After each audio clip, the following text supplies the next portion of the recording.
Às vezes a dor, a pessoa pensa que é da hérnia, mas não é, tá? O achado de hérnia de disco é muito comum na população. Só para a gente ter uma ideia, se eu pegar 10 pessoas que não têm dor lombar e fizer uma ressonância magnética em todas elas, 3 a 4 vão ter hérnia de disco na imagem. Nossa. Para a hérnia ser a causa da dor, ela tem que estar inflamada. Além dela estar lá herniada, ela tem que ter uma inflamação associada. Geralmente, a dor da hérnia de disco, ela irradia para os membros inferiores. Então, a paciente fala, ó, dói aqui e na hora eu sinto um choque que vai até o pé. Então, para isso, para quem tem esse tipo de problema de hérnia, a gente dá algumas medicações para poder desinflamar a hérnia e relaxar a musculatura do paciente no começo. E ele tem que ficar em repouso relativo também no começo. Depois que esse processo se esfria, a paciente tem que entrar num programa de exercício físico para que fortaleça as musculaturas aqui da região da pelve. Aí sim, para evitar que novas crises recorram. Próxima pergunta. Se estiver com dor na lombar, pode fazer exercício, correr, nadar ou é indicado retornar ao médico? Se você tiver com dor na lombar, se for uma dor lombar, como eu falei, uma lombalgia mecânica comum, que é essa lombalgia que a gente tem por falta de exercício, por sedentarismo, vício postural, então você tem que fazer realmente exercício, tá? Se você tiver a lombalgia associada a algum daqueles fatores de maior risco, como eu falei antes, está perdendo peso, está com febre, a dor lombar está muito pior pela manhã, você acorda com a lombar completamente travada e demora para ela soltar, esses sinais aí falam que você tem que procurar um médico especialista para poder te dar essa ajuda. Mas o exercício físico, mesmo em boa parte desses casos, ele está bem indicado sim. Ele alivia a dor? Alivia. Tá vendo? Dependendo da situação do paciente, claro. Sim, dependendo da situação. Mas na maioria dos casos é o que acontece. Uma protusão de disco pode gerar uma hérnia? Na verdade, a protrusão de disco ela é uma hérnia. Ah, tá. Aí.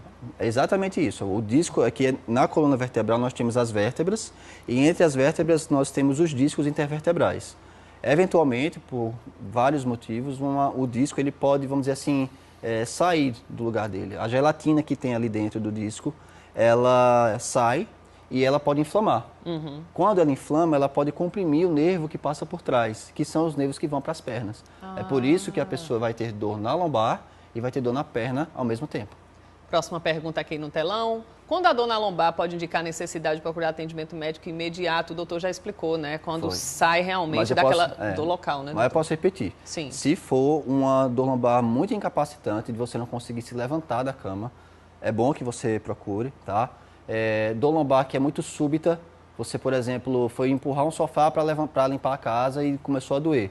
Procura um médico, porque isso pode ser só uma hérnia, mas pode ser uma fratura também. Tem caso de se confundir com a dor em outra parte do corpo, sei lá, no rim, por exemplo? Pode. Por isso que é um diagnóstico tão complexo dentro da medicina. Não é, né? Porque, por exemplo, pedra nos rins pode dar dor lombar também. Interessante. E não é ligado a músculo, não é ligado a tendão, não é ligado a nada disso. Tá vendo? Então, várias coisas podem simular dor lombar e é por isso que o médico tem que estar bem atento, porque às vezes engana a gente também. Vai que não é lombar. Vai que não é da lombar, Vai que entendeu? é outro lugar perto. O peso, excesso de peso, influencia? Sem dúvida alguma, principalmente se o peso ele é levantado da forma errada. Sim. Se você trabalha, por exemplo, carregando peso, você tem que ser orientado a como você deve fazer para poder carregar esse peso. Não é para fletir a coluna para frente e puxar o peso para cima, porque a nossa coluna ela não foi feita para carregar peso nessa angulação. E quando é a pessoa, né, que está acima do peso, doutor? No caso de obesidade. Tem que fazer exercício também. Também influencia em dores lombares. Toda pessoa que tem sobrepeso, ela tem uma maior chance de desenvolver não só dores na lombar, como dores nos joelhos, nos pés, em todas as articulações que sustentam o peso do corpo, na verdade. Se já é desafiador, quem carrega um peso, imagina quem está levando ali o tempo todo, exatamente, né? A coluna sofre. Exatamente, com certeza. Então, quem tem sobrepeso, sem dúvida alguma, tem indicação de perder esse peso para poder diminuir a chance de ter essas dores. Tem mais perguntas, gente? No telão tem. Não para de chegar aqui. Todo mundo com dor na lombar. Como a postura inadequada pode estar relacionada à dor na lombar? Tem essa relação da postura? Tem sim, principalmente em relação ao trabalho, tá? O histórico ocupacional do paciente é muito relevante nisso. E quanto mais informal o trabalho for, maior é a chance disso acontecer, porque é como se você tivesse menos orientação no ambiente de trabalho sobre a postura.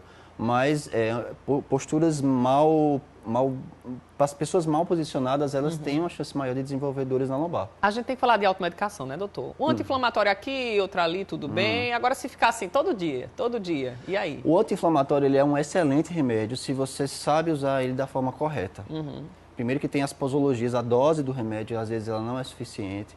Porém, a gente não recomenda usar anti-inflamatório a longo prazo.